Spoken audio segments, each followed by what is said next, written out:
Welcome to all of you. मैं चेतन सिंह आप सभी का एडवर्बर पर स्वागत करता हूं। हम लोगों ने हमारे आसपास के पदार्थ इस पाठ को पूरा पढ़ लिया है और आज हम लोग इस पर क्वेश्चन करते हैं। और ये क्वेश्चन बहुविकल्पीय प्रश्न और 1 अंक का 2 अंक का इस तरह के ये प्रश्न होंगे। तो आइए इन प्रश्नों को हम लोग जानते हैं। सबसे पहले हम लोग ऑब्जेक्टिव टाइप के प्रश्न कर रहे हैं। ये बहुविकल्पीय प्रश्न है। पहला प्रश्न है हमारा, अंतराणुक बल किसे सबसे अधिक प्रबल है? अंतराणुक बल सबसे अधिक प्रबल है। तो अंतराणुक बल सबसे अधिक प्रबल किस में होता है? गैसों में, द्रवों में, ठोसों में या सभी में समान होता है। तो सबसे ज़्यादा किस में होता है? बिल्कुल सही, ठोस में अंतराणुक बल ये सबसे ज़्यादा होता है। सेकंड देखते हैं, अंतराणुक दूरी सबसे कम होती है। तो अंतराणुक दूरी ये भी ठोसों में सबसे कम होगी, क्योंकि जब प्रबल बल लगेगा तो दूरी उनके बीच सबसे कम हो जाएगी। तीसरा देखते हैं, निम्न में बढ़ती हुई कठोरता के लिए कौन सा क्रम ठीक है? कठोरता बढ़ रही हो तो सबसे ज़्यादा कठोरता द्रव में होगी, सबसे ज़्यादा कठोरता ठोस में होगी, उससे कम द्रव में होगी और सबसे कम गैस में होगी। तो हमारा कौन सा विकल्प सही हो सकता है? ये बी विकल्प सही हो सकता है। गैस में सबसे कम, उससे ज़्यादा द्रव में और सबसे ज़्यादा ठोस में। तो ठोस बढ़ती हुई कठोरता के क्रम में हमको देना था। चौथा है हमारा, द्रव। द्रव कैसे होते हैं? असंपीड्य होते हैं, इनका आयतन और आकार निश्चित होता है। तो ऐसा नहीं होते, असंपीड्य तो होते हैं लेकिन आकार और आयतन ये निश्चित, आकार तो निश्चित नहीं होता लेकिन आयतन निश्चित होता है। बहुत अधिक संपीड्य होते हैं, नहीं। अपेक्षाकृत संपीड्य तरल होते हैं जिनका निश्चित आयतन निश्चित हो परंतु अनिश्चित आकार होता है। तो ये हमारा सी वाला विकल्प सही होगा। ये अपेक्षाकृत असंपीड्य तरल होते हैं और इनका निश्चित आयतन परंतु अनिश्चित आकार होता है। पांचवा देख लेते हैं, तापमान बढ़ने से मिश्रित होने वाले कणों की गति। तो तापमान जब बढ़ती है तो तापमान बढ़ने से जो मिश्रण की गति होगी वो क्या हो जाएगी? बढ़ जाएगी। कणों के बीच में रिक्त स्थान बढ़ जाएगा और ये मिश्रण की गति ये बढ़ जाती है। आगे फिर देखते हैं छठा क्वेश्चन नंबर हमारा 6 है, जब नमक चीनी को पानी में घोलते हैं तो वे कण जल के कणों के बीच कहाँ समावेशित हो जाते हैं? तो नमक या चीनी जो आप घोलते हैं वो कहाँ चले जाते हैं? जल के बीच में जो रिक्त स्थान होता है। तो जल के बीच में रिक्त स्थान मतलब सी वाला विकल्प ये हुआ, इन रिक्त स्थानों के बीच में वो चले जाते हैं। सातवां देखते हैं, किसके कण निरंतर गतिशील होते हैं? तो जो पदार्थ होते हैं इनके कण निरंतर गतिशील होते हैं। ये हमारा सी वाला सही हुआ विकल्प। आठवां है, जलती हुई अगरबत्ती की सुगंध दूर तक फैलती है। तो अगरबत्ती की सुगंध दूर तक क्यों फैलती है? क्योंकि कण जो है ये गतिशील होते हैं, कणों की गतिशीलता के कारण ऐसा होता है। तो ये पहला ही विकल्प हमारा लिखा हुआ है, कणों की गतिशीलता के कारण अगरबत्ती की सुगंध दूर दूर तक फैल जाती है। पदार्थ के कणों में कौन सी ऊर्जा होती है? तो पदार्थ के कण ये गतिशील होते हैं इसलिए उनके अंदर गतिज ऊर्जा होगी। तापमान बढ़ने से कणों की गति पर क्या प्रभाव पड़ता है? तापमान बढ़ेगा तो कणों की गति बढ़ती है। तो ये हमारा सी होगा, 10वें का सी हुआ। तापमान बढ़ने से कणों की गति ये बढ़ती है। 11वां देखते हैं, दो विभिन्न कणों का स्वतः मिलना, दो विभिन्न कणों का स्वतः मिलना जो है ये विसरण कहलाता है। दो विभिन्न कणों का स्वतः मिलना ये विसरण कहलाता है। आगे देखते हैं, क्वेश्चन नंबर हमारा होगा 12।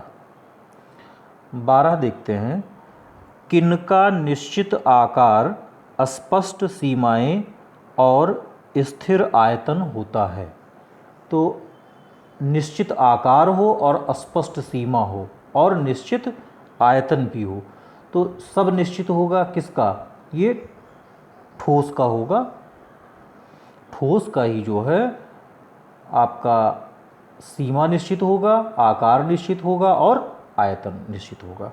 13वां देखते हैं, किसकी संपीड्यता नगण्य होती है।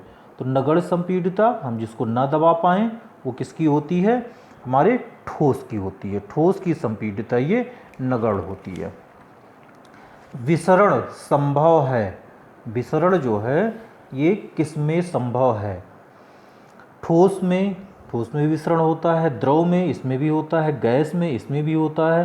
तो ये डी वाला हमारा विकल्प हो गया, ठोस, द्रव और गैस तीनों में होगा। विसरण की अधिकतम दर है, विसरण सबसे ज़्यादा किस में होती है, तो विसरण सबसे ज़्यादा किस में होती है, गैसों में होती है। गैसों में विसरण सबसे ज़्यादा होती है। 16वां, गैसों में विसरण की दर अधिक होती है, क्योंकि उसमें, गैसों में विसरण की दर अधिक क्यों होती है, क्योंकि उसमें सबसे ज़्यादा रिक्त स्थान होता है, उनको चलने के लिए सबसे ज़्यादा जगह मिलता है। तो रिक्त स्थान सबसे अधिक होने के कारण गैसों में विसरण की दर सबसे अधिक होती है। 17वां है, ये देखिए, गैस के कणों की गति, गैस के कणों की गति बढ़ जाती है। गैस के कणों की गति कब बढ़ेगी, ताप बढ़ाने पर गैस के कणों की गति बढ़ जाएगी, ये अभी हम लोगों ने पढ़ा। किस अवस्था में कणों की गति अनियमित और अत्यधिक तीव्र होती है। अनियमित हो और अत्यधिक तीव्र हो, ये किस अवस्था में होगी, ये गैसों में होगी। गैस में ही गति सबसे ज़्यादा होता है। ठोस का तापमान बढ़ाने से उसके कणों के बीच ऊर्जा बढ़ जाती है। तो कौन सी ऊर्जा बढ़ जाती है, गतिज ऊर्जा, उसके कण गति करने लगेंगे और गतिज ऊर्जा बढ़ जाएगी। किसी ठोस का गलनांक उसके कणों के बीच के किस सामर्थ्य को दर्शाता है। गलनांक उसके कणों के बीच के आकर्षण बल को दर्शाता है। आकर्षण बल कितना होगा, यही इस पर निर्भर करता है कि उस ठोस का गलनांक क्या है। सुविधा के लिए केल्विन के, तो एक केल्विन, ये एक केल्विन सुविधा के लिए केल्विन है। 0 डिग्री सेंटीग्रेड ही 273 केल्विन है। तो आपका ये 21 का ए, ये विकल्प आपका सही है। 22वां देखते हैं,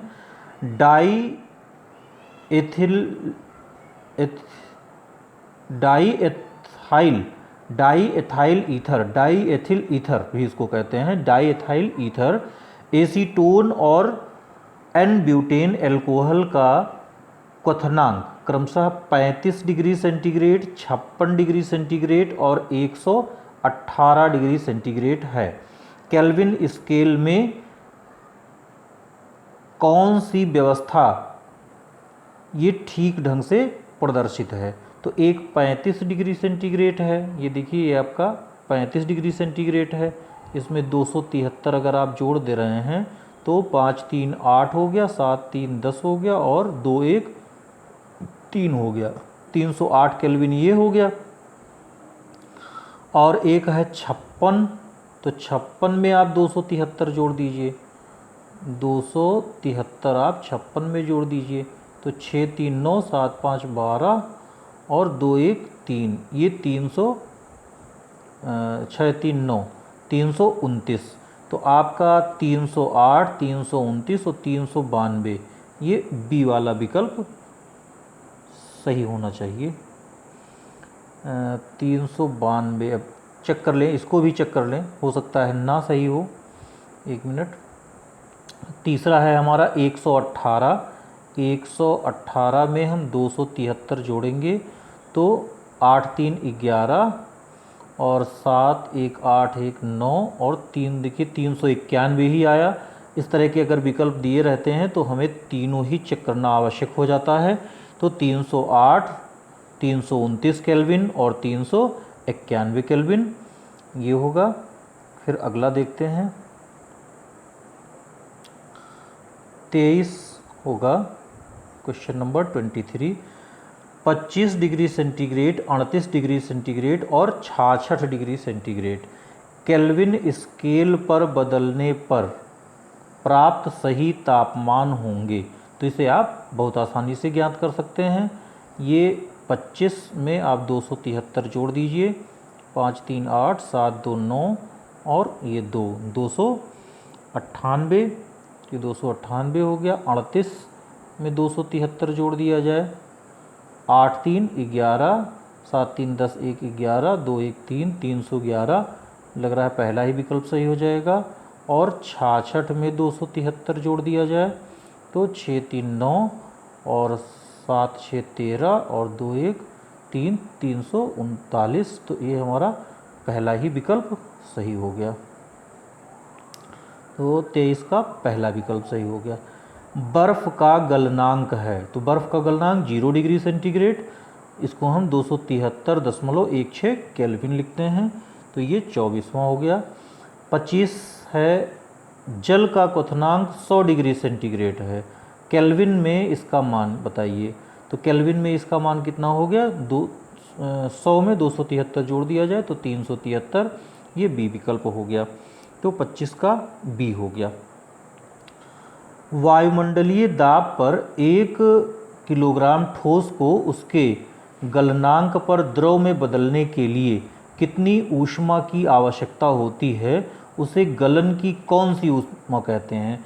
तो अवस्था परिवर्तन हो रहा है तो गलन की ये गुप्त ऊष्मा कहलाएगी। 27 वाष्प कणों में 373 केल्विन मतलब 100 डिग्री सेंटीग्रेड पर पानी के कणों की अपेक्षा ऊर्जा अधिक होगी। वाष्प कण होंगे, ये गैस में बदल चुके हैं, इसलिए इनकी जो गतिज ऊर्जा होगी ये पानी उतने ही ताप पर पानी के कणों से उसमें अधिक ऊर्जा होगी। तो 27 का सी हुआ हमारा। 28 कोई गैस द्रव में बदल सकती है। कोई भी गैस कब द्रव में बदलती है, जब हम बहुत ज़्यादा उसका ताप बढ़ाते हैं, नहीं ताप को बहुत कम करते हैं और दाब को बहुत ज़्यादा बढ़ाते हैं, हाई प्रेशर और वेरी लो टेम्परेचर पर। तो ये हो गया हमारा ए वाला, दाब बढ़ाने और ताप घटाने पर किसी भी गैस को हम ये द्रव में बदल सकते हैं। ये अगला देखते हैं 29 है वायु में आर्द्रता अधिक होने से वाष्पीकरण की दर पर क्या प्रभाव पड़ता है। वायु में अगर आर्द्रता है तो वाष्पीकरण की दर घट जाएगी। आर्द्रता है मतलब पहले से उसमें नमी है तो आर्द्रता घट जाती है। 30 नंबर है तेज गति की वायु से वाष्पन होता है। अगर वायु की गति तेज है तो वाष्पन भी शीघ्र हो जाता है। हथेली पर एसीटोन पेट्रोल स्प्रिट लगने से ठंडक क्यों प्रदान होती है। तो ठंड का कारण क्या है, वाष्पीकरण, हमको पता है वाष्पीकरण के कारण हमें ठंड का आभास होता है। 32 है निम्नलिखित में किस सेट के प्रक्रम में तापमान बढ़ाने से वृद्धि होती है। तो आइए इसको चेक करते हैं। विसरण, वाष्पन, गैसों की संपीड्यता। तो विसरण से पहले ही आपका वाष्पन होगा, क्योंकि वाष्पन हर संभव ताप पे होगा, कम ताप पे भी वाष्पन होगा, और विसरण ताप बढ़ाने पर बढ़ेगा, तो आपका पहला नहीं हो सकता है। वाष्पन ये ठीक है, वाष्पन पहले होना चाहिए, तो वाष्पन हो गया, फिर गैसों की संपीड्यता हो गई और फिर घुलनशीलता बढ़ेगी। और वाष्पन, विसरण और गैसों की संपीड्यता, वाष्पन, घुलनशीलता, विसरण, गैसों की संपीड्यता, गैसों की संपीड्यता से ज़्यादा घुलनशीलता पर प्रभाव पड़ेगा जब आप टेम्परेचर बढ़ाएंगे। टेम्परेचर बढ़ाने पर ज़्यादा टेम्परेचर की आवश्यकता होगी किसमें, घुलनशीलता के लिए। तो वाष्पन, फिर गैसों की संपीड्यता और फिर घुलनशीलता। तो आपका बी वाला क्रम ये सही होना चाहिए। 33 तापमान और दाब संबंधी विशिष्ट शर्तों के अधीन गैसों को द्रव अवस्था में लाया जाता है। इसके लिए शर्तों की स्थिति है। तो अभी हम लोगों ने पढ़ा निम्न ताप होना चाहिए और उच्च दाब होना चाहिए। तो इसका कौन सा सही हुआ, 33 का आपका सी हो गया। 33 का सी, लो टेम्परेचर और वेरी हाई प्रेशर। 34 है कुछ पदार्थों को बढ़ते हुए आकर्षण बल के क्रम में व्यवस्थित किया गया है। बढ़ते हुए आकर्षण बल के क्रम में व्यवस्थित किया गया है। निम्न में से कौन सी व्यवस्था सही है, कौन सी व्यवस्था निम्न में से ये सही है। ये देखिए, जल, हवा, आंधी, तो ये पानी है और वायु है। आकर्षण बल के बढ़ते हुए आकर्षण बल, तो आंधी भी हवा ही है जिसमें कम ही रहेगा। हवा, चीनी, तेल, तो हवा में आकर्षण कम होगा और चीनी में आकर्षण सबसे ज़्यादा, तेल में ये बीच में होगा लेकिन बढ़ते हुए क्रम में देना है। तो ऑक्सीजन, जल और चीनी ये बिल्कुल सही होगा। ऑक्सीजन ये गैस है, जल ये द्रव है और चीनी ये ठोस है। तो 34 का कौन सा सही होना चाहिए, 34 का हमारा सी सही होना चाहिए। फिर देखते हैं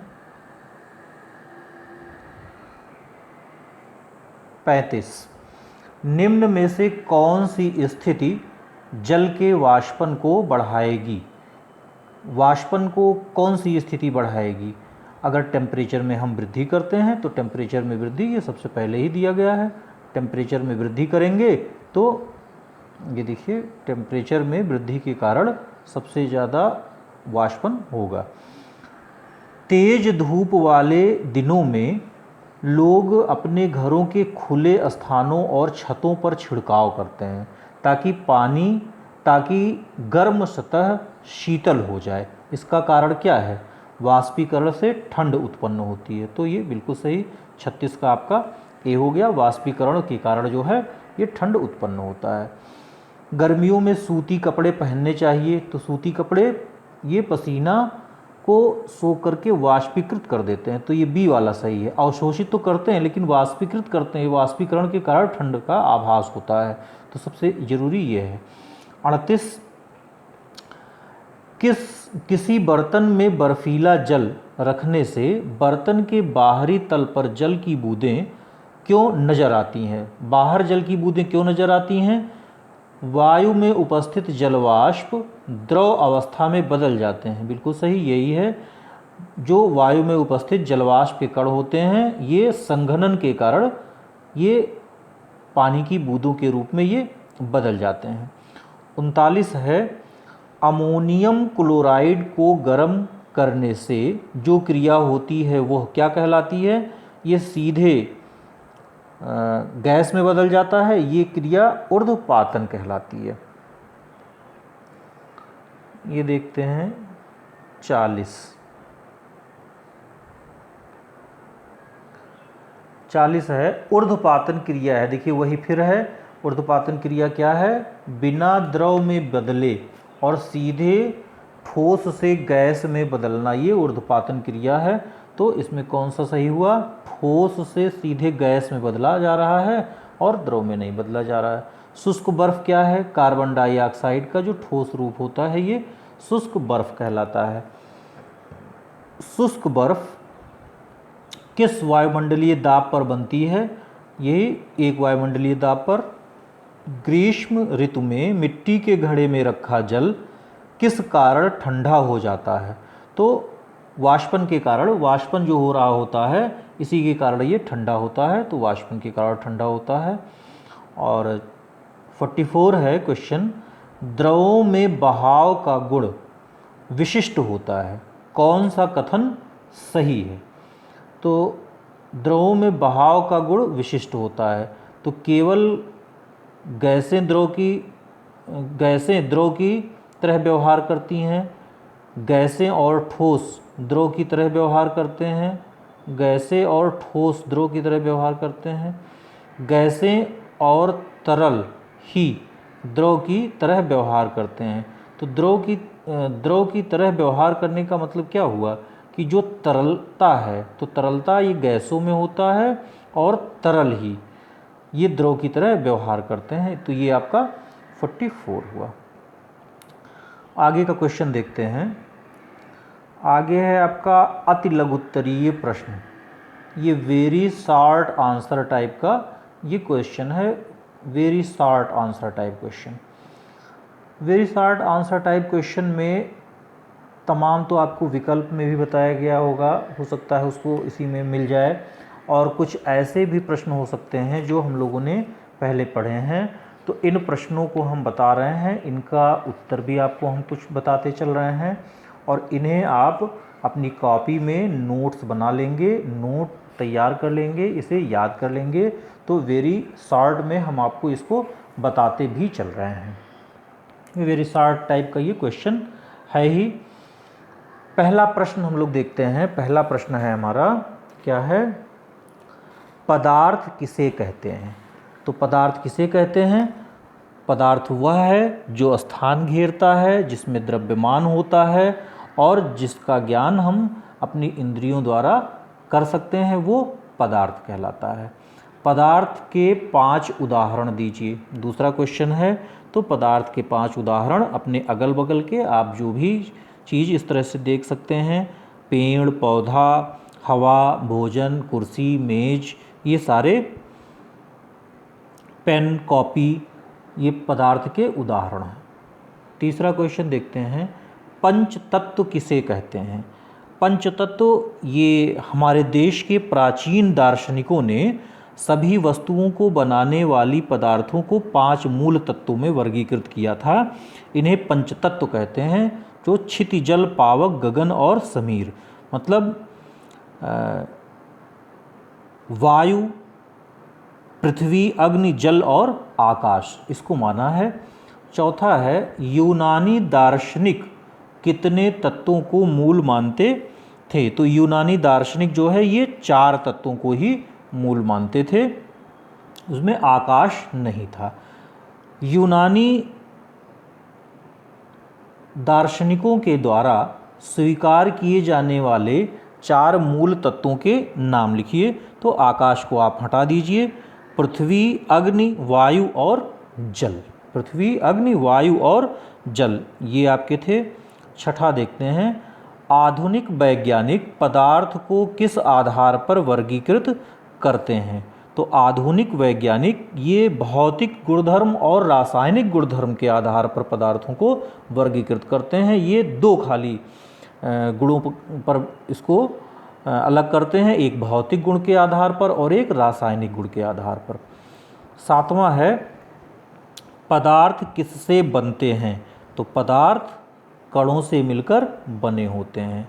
8वां है, पोटेशियम परमैंगनेट के बहुत छोटे क्रिस्टलों से भी रंगीन, पोटेशियम परमैंगनेट के बहुत छोटे क्रिस्टलों से, 1 मिनट,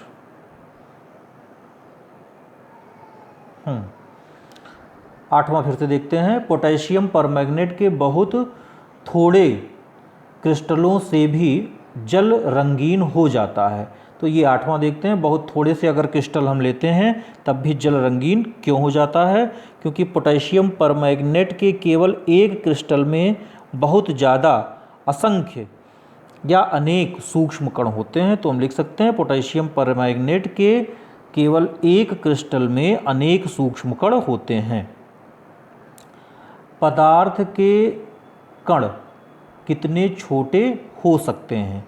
तो पदार्थ के कण इतने छोटे हो सकते हैं कि जिसकी हम कल्पना भी नहीं कर सकते हैं, मतलब बहुत छोटे हो सकते हैं। वो अन्य भिन्न भिन्न पदार्थों के लिए भिन्न भिन्न आकार होता है। लेकिन हम ये कह सकते हैं कि पदार्थ के कण बहुत ही छोटे होते हैं, जो हम कल्पना भी नहीं कर सकते हैं। 11वां है नमक, चीनी, डेटॉल आदि पानी में घुल जाते हैं। तो नमक, चीनी, डेटॉल पदार्थ के कणों के बीच क्या होता है? 1 मिनट, 10वां क्वेश्चन ये फिर से देख लीजिए। पदार्थ के कणों के बीच क्या होता है? पदार्थ के कणों के बीच में खाली स्थान होता है या रिक्त स्थान होता है? अब 11वां देखते हैं। नमक, चीनी, डेटॉल आदि पानी में घुल क्यों जाते हैं? तो पानी के कणों के बीच में खाली स्थान होता है, उसी के बीच में ये कण चले जाते हैं और इस तरह से ये घुल जाते हैं, जिसको हम घुलना कहते हैं। तो पदार्थ के कणों के बीच पर्याप्त रिक्त स्थान होने के कारण। 12वां है अगरबत्ती तथा इत्र की सुगंध दूर तक किस कारण से फैल जाती है? तो पदार्थ के कणों के निरंतर गतिशील होने के कारण गैसों का विसरण बहुत तीव्र होता है और इस तरह से ये फैल जाते हैं।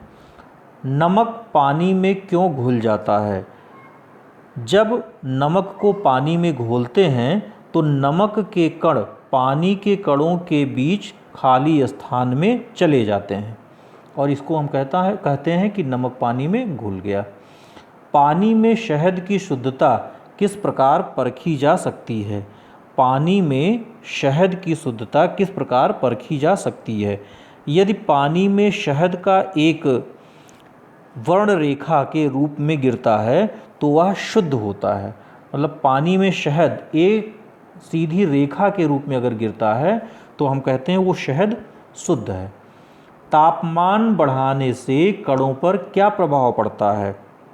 तापमान बढ़ाने से कणों की गतिज ऊर्जा बढ़ जाती है। पदार्थ के कण निरंतर गतिशील किस कारण होते हैं? तो पदार्थ के कणों में जो गतिज ऊर्जा होती है, इसी गतिज ऊर्जा के कारण ये निरंतर गतिशील होते हैं। क्वेश्चन नंबर 17 देखते हैं। विसरण किसे कहते हैं? दो विभिन्न पदार्थों के कणों का स्वतः मिलना विसरण कहलाता है। दो विभिन्न पदार्थों के कणों का स्वतः मिलना ये विसरण कहलाता है। 18वां है गर्म करने पर विसरण पर क्या प्रभाव पड़ता है? तो गर्म करने पर कणों की गति बढ़ने के कारण विसरण बढ़ जाता है या विसरण तेज हो जाता है। 19 पदार्थ के कणों पर बल क्या प्रभाव डालता है? पदार्थ के कणों को एक दूसरे से बांधे रखने के लिए यह बल प्रभावी होता है। तो कह सकते हैं कि यह बल कणों को एक दूसरे से बांधे रखता है। 20वां सभी पदार्थ एक जैसे मजबूत क्यों नहीं होते? तो पदार्थ के कणों के बीच आकर्षण बल कार्य करता है और यह प्रत्येक पदार्थों में अलग अलग होता है, इसीलिए सभी पदार्थ ये एक जैसे मजबूत नहीं होते हैं। भौतिक अवस्था के आधार पर पदार्थ की अवस्थाएं कौन कौन सी हैं? भौतिक अवस्था के आधार पर पदार्थ की अवस्थाएं हैं ठोस, द्रव और गैस। पदार्थ के सबसे छोटे कण का नाम लिखिए। पदार्थ के सबसे छोटे कण में हम कह सकते हैं कि ये परमाणु होगा। पदार्थ का जो सबसे छोटा कण होगा उसे हम कह सकते हैं कि ये परमाणु है। परमाणु पदार्थ का सबसे छोटा कण है। तो यौगिक में अणु होगा और तत्व में परमाणु होगा, ऐसा भी हम कह सकते हैं। तो यौगिक में अणु और तत्व में परमाणु, तो परमाणु आप लिखिए तो ज़्यादा ही सही है। 23 देखते हैं। अंतराण्विक बल किसे कहते हैं? पदार्थ के अणुओं के मध्य लगने वाले अंतराण्विक बल को, आकर्षण जो बल है उसको हम अंतराण्विक बल कहते हैं। 24 पदार्थ के वाष्पों में परिवर्तित होने की क्रिया तो वाष्पन कहलाती है ये। 25 देखते हैं, क्वेश्चन नंबर है हमारा 25।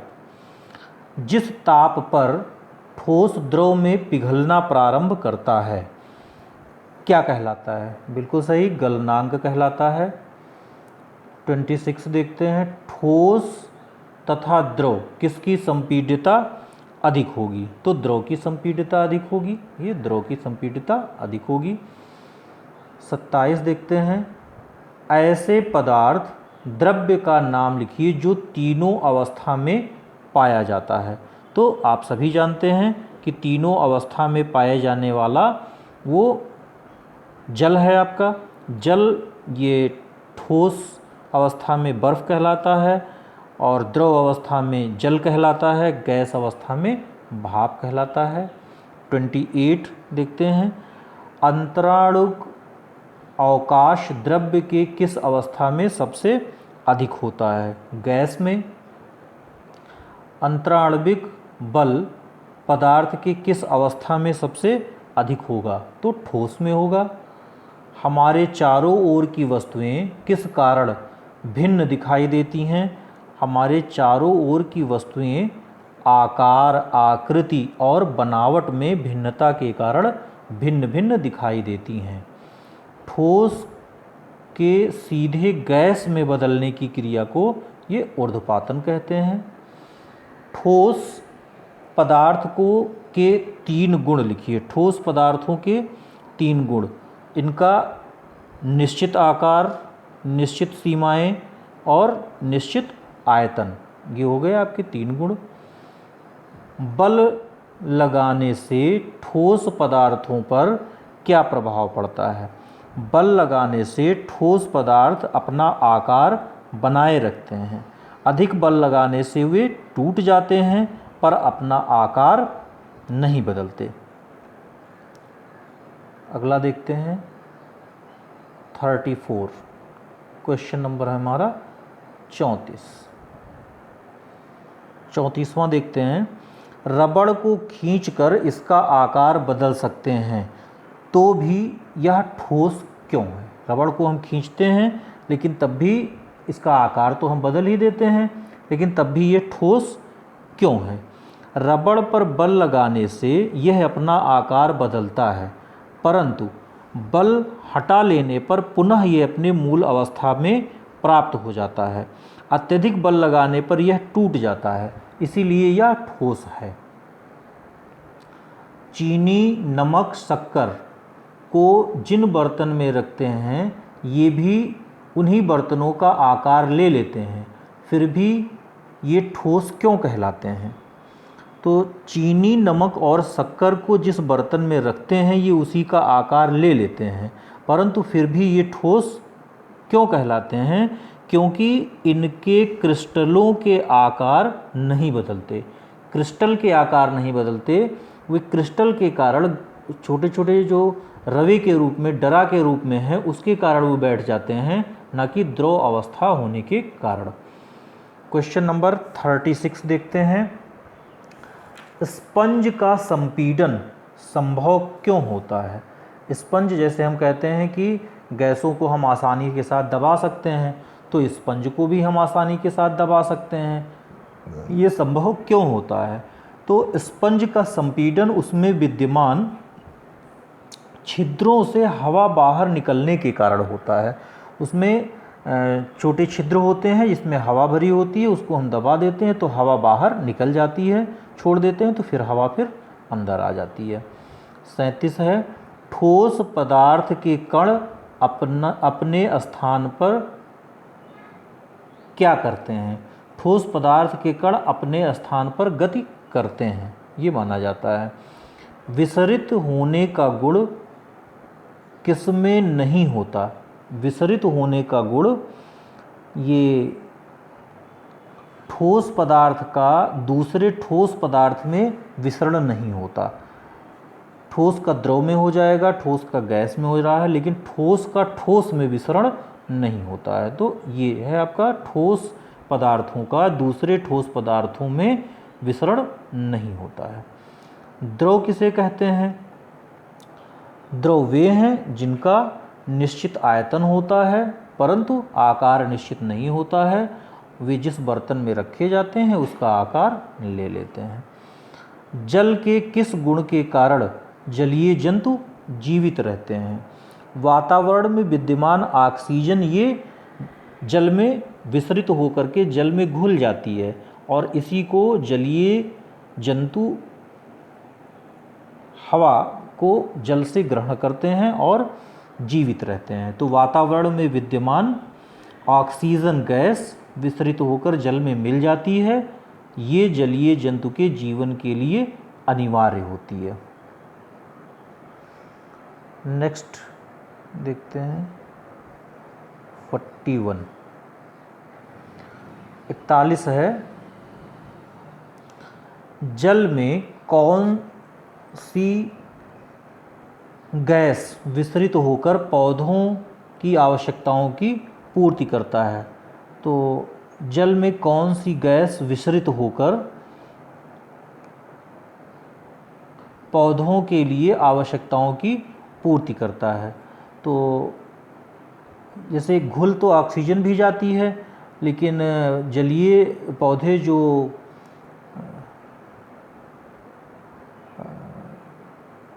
भोजन बनाते हैं उनके लिए कार्बन डाइऑक्साइड की भी आवश्यकता होती है। तो हम कह सकते हैं 41 में कार्बन डाइऑक्साइड गैस। 42 है, द्रव में किन किन का विसरण संभव है? द्रव में किन किन का विसरण संभव है? तो द्रव में ठोस का विसरण संभव है, द्रव में द्रव का विसरण संभव है और द्रव में गैस का भी विसरण संभव है। द्रव में तीनों का विसरण संभव है। ठोस की अपेक्षा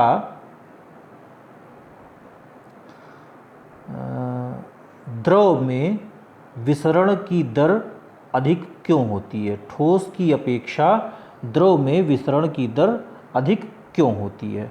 ठोस की अपेक्षा द्रव पदार्थ के कण ये स्वतंत्र रूप से ज़्यादा गतिशील होते हैं और उन कणों में रिक्त स्थान भी अधिक होता है, इसलिए द्रव में विसरण अधिक होता है।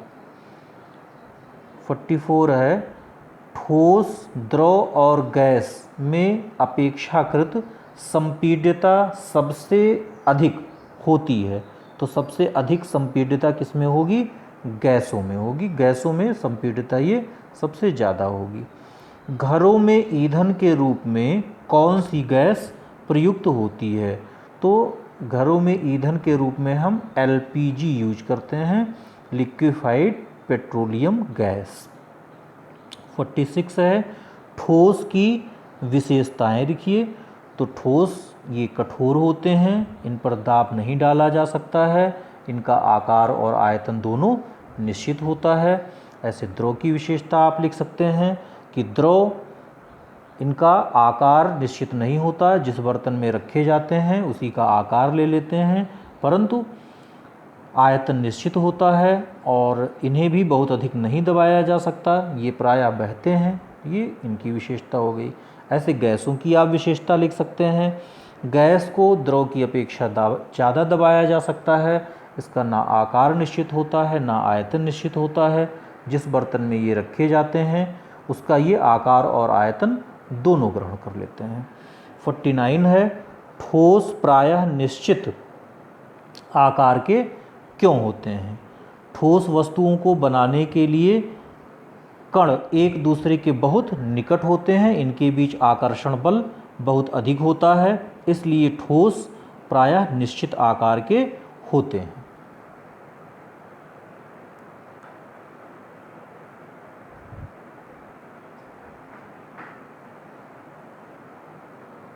फिफ्टी देखते हैं, ठोस गर्म करने पर द्रव अवस्था में किस प्रकार बदल जाते हैं?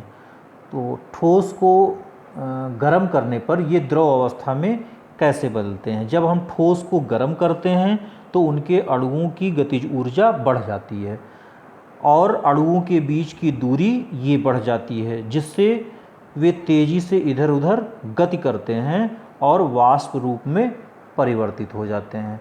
पहले द्रव रूप में परिवर्तित होते हैं और फिर वाष्प रूप में परिवर्तित हो जाते हैं। तो ये दोनों एक ही है आपका कि गर्म करने पर द्रव गर्म करने पर ठोस गर्म करने पर द्रव अवस्था में किस प्रकार बदलता है, और द्रव अधिक गर्म करने पर वाष्प रूप में कैसे बदलता है। तो पहले जब हम ठोस को गर्म करते हैं तो इसकी गतिज ऊर्जा बढ़ती है, जिसके कारण कण का कंपन बढ़ जाता है, वो एक निश्चित स्थान को छोड़ देते हैं और द्रव में परिवर्तित हो जाते हैं।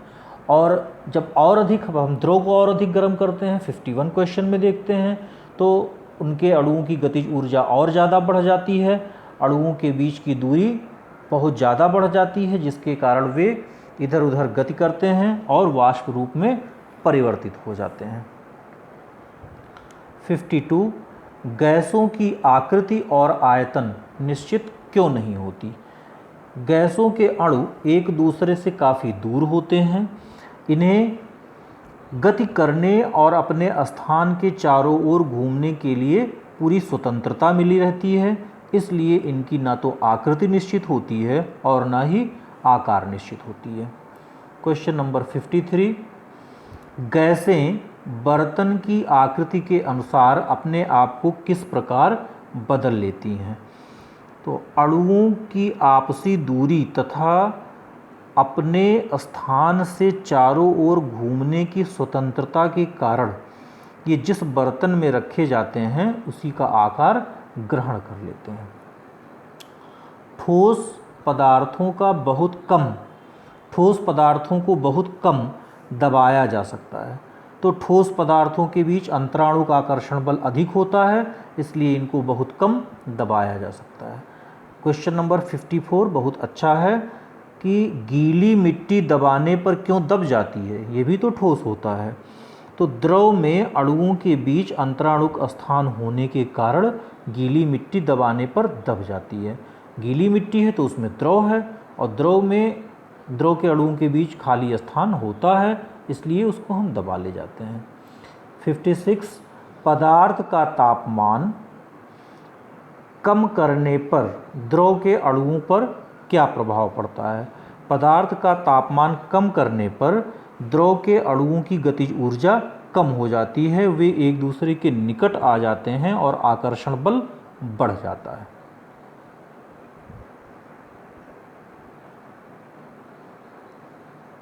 ये है आपका 57 द्रव की तीनों अवस्थाओं में सबसे अधिक गतिज ऊर्जा किस में होती है। तो सबसे ज़्यादा गतिज ऊर्जा किस में होगी, गैस में होगी, ये गैस में होगी। द्रव की 3 अवस्था में अधिकतम स्थितिज ऊर्जा होगी, तो स्थितिज ऊर्जा सबसे ज़्यादा किस में होगी, स्थिति विशेष ठोस में रहती है तो ठोस में होगी। 59 देखते हैं किसी बर्तन में गैस का अधिक दबाव क्यों बनता है। किसी बर्तन में गैस का अधिक दबाव क्यों बनता है। ये अनियमित रूप से गति करने के कारण अत्यधिक तीव्रता से गति उसी बर्तन में करते हैं, जिसके कारण दबाव बनता है। अगर खुला रहेंगे तो बाहर चले जाएंगे। पानी को गर्म करने पर कणों की गति में क्या परिवर्तन होता है। पानी को गर्म करने पर कणों की गतिज ऊर्जा बढ़ती है और इनका कंपन बढ़ता है। तापमान में वृद्धि के कारण जब ठोस पिघलकर द्रव बनता है तो उसे क्या कहते हैं। तापमान में वृद्धि के कारण जब ठोस पिघलकर द्रव बनता है तो उसको हम गलनांक कहते हैं। ये 62 है तापमान का एसआई यूनिट केल्विन है। 0 डिग्री सेंटीग्रेड कितने केल्विन के बराबर होता है, तो ये 273.16 केल्विन। आप इसे ऐसे लिखेंगे 273.16 केल्विन। केल्विन से सेल्सियस में बदलने के लिए तापमान में कितना घटाना या जोड़ना चाहिए। तो कितना जोड़ना चाहिए, यही हम लोग 273 सामान्य रूप से लिखते हैं अपनी सुविधा के अनुसार, 1.16 नहीं लिखते हैं। तो 273 क्या करना चाहिए, जोड़ना चाहिए, इसे जोड़ना चाहिए। 65 देखते हैं सेल्सियस, अच्छा हो गया आपका। 66 है ठोस का गलनांक उसके कणों के बीच किस सामर्थ्य को दर्शाता है? तो ठोस का गलनांक उसके कणों के बीच किस सामर्थ्य को दर्शाता है? तो ये उसके आकर्षण बल को दर्शाता है। ये अगला देखते हैं 67, गलन क्या होता है? तो गलन, ये गलने की प्रक्रिया होती है। ठोस से द्रव अवस्था में परिवर्तन को क्या कहते हैं? गलन कहते हैं। 68 है, द्रव कब गैस में बदलना प्रारंभ करता है? जब द्रव के कणों के निश्चित तापमान पर उसकी ऊर्जा हो जाती है तो वे परस्पर आकर्षण बल को तोड़कर स्वतंत्र हो जाते हैं और द्रव जो है ये गैस में बदलना प्रारंभ करते हैं। 69 है, वायुमंडलीय दाब व उचित तापमान पर जब द्रव उबलने लगता है तो उसे क्या कहते हैं? तो उस निश्चित ताप को हम क्या कहते हैं?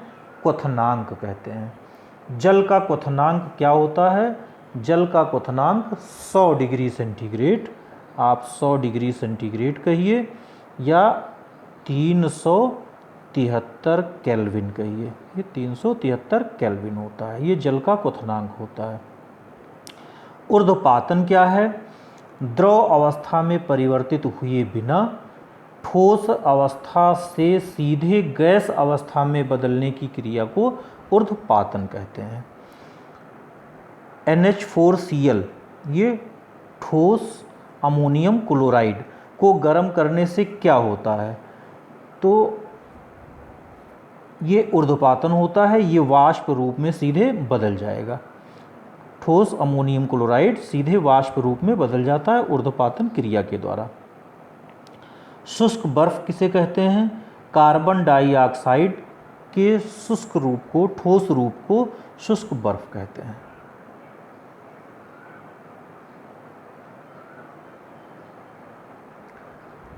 दाब के मापने की इकाई क्या है? तो यहाँ इस पाठ में जो हम लोग पढ़े हैं वो वायुमंडल पढ़े हैं, अन्य भी होगा, आगे हम लोग पढ़ते रहेंगे तो वायुमंडल भी हम लोग जाने। वायुमंडल होता है कोई द्रव बिना क्वथनांक पर पहुँचे वाष्प अवस्था में किस प्रकार पहुँच जाता है? तो वाष्पन क्रिया ये हर संभव ताप पर होती है, इसलिए बिना क्वथनांक पर पहुँचे वाष्पन क्रिया द्वारा वो वाष्प में बदलता रहता है। 76 है, वाष्पन क्रिया का एक उदाहरण दीजिए। धूप में अगर कपड़ों को आप फैला दीजिए तो गीले कपड़े सूख जाते हैं, ये वाष्पन का उदाहरण होगा। 77, क्वथनांक से कम तापमान पर द्रव में वाष्पन में परिवर्तन की प्रक्रिया को क्या कहते हैं? ये वाष्पीकरण कहलाएगा। क्वथनांक से कम जब ताप रहेगा तो वाष्पीकरण कहलाएगा। 79 है, तापमान बढ़ाने से वाष्पीकरण की क्रिया तेज क्यों हो जाती है? तापमान बढ़ाने से कणों को पर्याप्त गतिज ऊर्जा मिलने लगती है, तो गतिज ऊर्जा बढ़ने के कारण वाष्पीकरण की दर बढ़ जाती है। हवा की गति बढ़ने से कपड़े जल्दी सूख जाते हैं, तो जल वाष्प के कण ये हवा के साथ उड़ने लगते हैं, जिस कारण आसपास के जल वाष्प की मात्रा घट जाती है और जिससे वाष्पन की दर बढ़ जाती है। आर्द्रता किसे कहते हैं? वायु में विद्यमान जल वाष्प की मात्रा को आर्द्रता कहते हैं।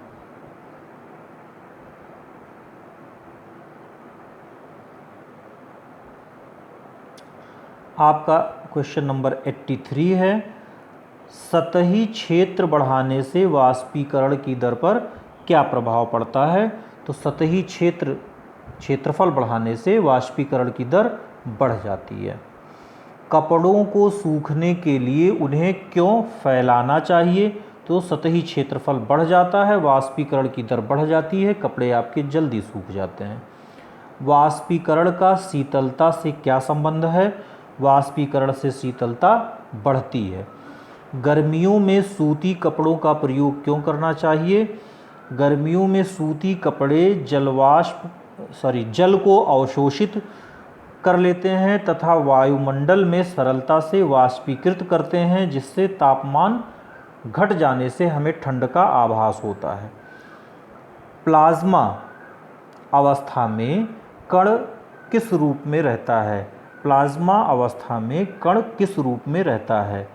इस अवस्था में कण अत्यधिक ऊर्जा वाले, अत्यधिक उत्तेजित होते हैं। ये कण आयनीकृत गैस के रूप में होते हैं। आयनीकृत गैस के रूप में जो स्टेट माना गया है वो प्लाज्मा माना गया है। फ्लोरोसेंट ट्यूब और नियान बल्ब में क्या होता है? ये प्लाज्मा होता है, क्योंकि उसमें जो फ्लोरोसेंट ट्यूब और नियान बल्ब होते हैं, इसमें गैसें जो आयनीकृत हो जाती हैं, और ये जो अवस्था होती है और आयनीकृत हो करके वो प्रकाश हमको देते हैं, और इसी अवस्था को हम कहते हैं plasma state. BEC Bose Einstein condensate किस प्रकार तैयार किया जाता है? सामान्य वायु के घनत्व में 1/100वें भाग जितने कम घनत्व वाले गैस को वायु की कम तापमान पर ठंडा करके हम BEC को तैयार करते हैं। फिर से देख लीजिए, वायु का जो घनत्व है, सामान्य वायु के घनत्व तो वायु का बहुत ही कम होता है, और इससे भी 1/100वें जितने कम घनत्व, इतना ज़्यादा घनत्व कम कर दिया जाए और गैस को कम ताप पर ठंडा करके हम BEC तैयार करते हैं, बोस आइंस्टीन कंडेंसेट तैयार करते हैं। ये पदार्थ की छठी अवस्था थी। फिर देखते हैं 90, क्वेश्चन नंबर 90 है हमारा। सूर्य और तारों में चमक किस कारण होती है? सूर्य और तारों में चमक ये प्लाज्मा के कारण होती है, प्लाज्मा स्टेट होता है। 91, तारों में प्लाज्मा किस कारण होता है? तो उच्च तापमान पर जो गैसें वहाँ हैं वो आयनीकृत हो जाती हैं, तो उच्च तापमान के कारण ही वहाँ प्लाज्मा होता है, प्लाज्मा स्टेट होता है। ये 92 क्वेश्चन नंबर है। बोस आइंस्टीन कंडेंसेशन की अवस्था प्राप्त करने के लिए भौतिकी में किसे नोबेल पुरस्कार दिया गया था? तो इसे नोट कर लीजिए। 2001 में अमेरिका के एरिक ए कार्नेल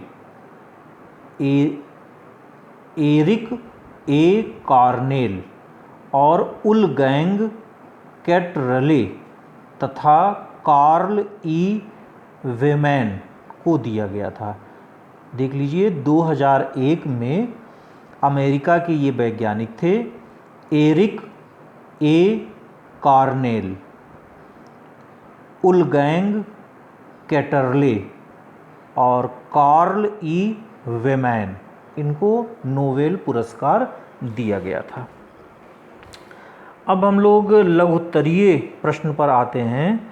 देखिए, लघुत्तरीय जो प्रश्न हैं हमारे, इसमें बहुत सी चीज़ों को आप लोग सब जान रहे हैं, और इन लघुत्तरीय प्रश्नों को आप देख लीजिए, शायद सभी एक बार बताया गया होगा, और जो प्रश्न आप नहीं जानते हैं उन्हें आप पूछ सकते हैं। ये लघुत्तरीय प्रश्न हैं। लघुत्तरीय प्रश्न के बाद हमारे हैं दीर्घ उत्तरीय प्रश्न, और दीर्घ उत्तरीय प्रश्न भी आप लिखे हैं और इसको समझे हैं।